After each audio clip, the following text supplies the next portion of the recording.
వెల్లుల్లిపాయ పేస్ట్ అనేది ఒకేసారి స్టోర్ చేసేసుకొని దాని కలర్ చేంజ్ అవ్వకుండా చక్కగా ఫ్రెష్గా ఉండాలి అంటే ఎలా తయారు చేసుకోవాలో చూపించబోతున్నానండి.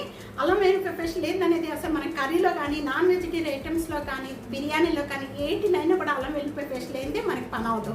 అలాంటప్పుడు మనం ఏ కంట్రోల్లో పెట్టేసేసుకున్నారనుకోండి చాలా ఫ్రెష్గా ఉంటుంది. చాలా రోజుల వరకు కూడా మన కలర్ చేంజ్ అవ్వకుండా ఉండాలి అంటే అది ఎలా అంటారో చూసేద్దరు కానీ రండి. హాయ్ ఫ్రెండ్స్, అల్లం వెల్లుల్లిపాయ పేస్ట్ తయారు చేసుకోవడానికి ముందుగా ఇక్కడ అల్లం అనేది ఎప్పుడు కూడా మనం ఫ్రెష్గా ఉండే అల్లం తీసుకోవాలండి. మనం మార్కెట్ నుంచి తేంగానే ఒక్కరోజు 2 రోజులు కాకుండా ముందుగానే మనం తేంగానే ఫ్రెష్గా ఇలా చెక్కు తీసేసుకోవాలి. ఇలాగ చెక్కు తీసేసుకున్న వెంటనే కూడా వీటిని కొద్దిగా మీడియం సైజుగా పీసెస్ కట్ చేసుకోవాలి.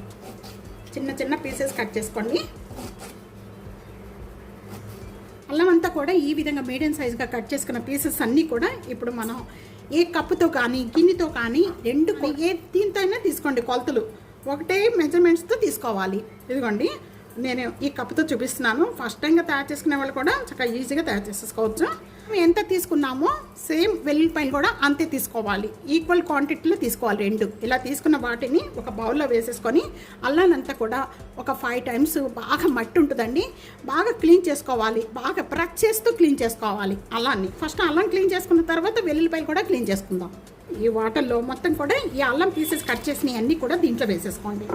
ఇలా వేసేసుకోవడం వల్ల మనకి బాగా ప్రెస్ చేస్తూ ఒక 3-4 టైమ్స్ వాటర్ చేంజ్ చేస్తూ అలాగే బాగా క్లీన్ చేసుకోవాలండి. అల్లం వెల్లుల్లిపాయ పేస్ట్ తయారు చేసిన వెంటనే కూడా మనం ఎయిర్ కంటైనర్లో తడి లేకుండా పెట్టేసుకున్నారనుకోండి, చక్కగా ఫ్రిడ్జ్లో మనం ఎప్పుడు కావాలి అనుకుంటే అప్పుడు మనం కొద్ది వేసుకుంటూ చేసుకోవచ్చు. ఎక్కువ కూడా నిల్వ చేసి పెట్టుకోకూడదు. ఒక 2 వారాలు కానీ 1 వారం కంటే ఎక్కువ రోజు వాడకండి. ఎంత మురికొచ్చినాయో ఇదంతా కూడా మనకి ఈ కడిగి మళ్ళీ మనం చేంజ్ చేసి వాటర్ కడిగినప్పుడు ఫ్రెష్గా వచ్చేంత వరకు కూడా అల్లాన్ని క్లీన్ చేసుకోవాలి. ఇలా వచ్చేంత వరకు కూడా అల్లం క్లీన్ చేసుకోవాలి. ఇలా క్లీన్ చేసుకున్న అల్లంలోనే ఇక్కడ వెల్లుల్లిపాయలు కూడా వేసేసుకొని ఒక్కసారి క్లీన్ చేసుకుందాం. మీకు కావాలి అనుకుంటే పొట్టుతో వేసుకోవచ్చు, పొట్టు తీసి కూడా వేసుకోవచ్చు. నేను పొట్టుతోనే వేసేస్తానండి, ఎప్పుడు పొట్టు తీను. ఈ 2 కూడా బాగా ఈ విధంగా క్లీన్ చేసుకున్న వెంటనే కూడా ఇప్పుడు చూస్తున్నారు కదా ఎంత బాగున్నాయి, ఫ్రెష్గా ఉంది. కొంచెం చూడండి అల్లం ఎక్కువగా వెల్లుల్లిపాయ క్లీన్ చేసుకోరండి. వెల్లుల్లిపాయ కూడా క్లీన్ చేసుకోవడం వల్ల దీనిపైన ఉన్న డస్ట్ అంతా పోతుంది. ఇలా క్లీన్ చేసుకున్న అల్లం వెల్లుల్లిపాయ అంతా కూడా నేను మిక్సీ జార్లో వేసేస్తున్నాను. కావాలంటే చిన్న చిన్న జార్లో కూడా మనం పచ్చడి చేసే దాంట్లో కూడా వేసుకోవచ్చండి. దీంట్లో వేసేస్తున్నాను నేను, ఒకేసారి అయిపోద్ది. ఇవన్నీ మిక్సీ జార్లో వేసేసిన వెంటనే కూడా 1 టేబుల్ స్పూన్ సాల్ట్ వేస్తున్నాను. సాల్ట్ వేసేసిన వెంటనే ఇప్పుడు మిక్సీ జార్ పట్టుకుందాం, మెత్తగా చేసుకోవాలి. అల్లం వెల్లుల్లిపాయ పేస్ట్ రెడీ అయిపోయిందండి. ఈ విధంగా మెత్తగా చేసుకోవాలి. ఇంకా దీంట్లో వాటర్ కానీ ఏమీ కూడా యాడ్ చేసుకోకూడదు. మనం మిక్సీ జార్ వేసిన వెంటనే కూడా ఎయిర్ కంటైనర్లో పెట్టుకోకూడదు. కొద్దిగా వేడిగా ఉంటుంది కాబట్టి ఎయిర్ కంటైనర్లో పెట్టుకోవద్దు. కొద్దిగా తీసేసి ఒక బౌల్లోకి వేసేసుకుందాము.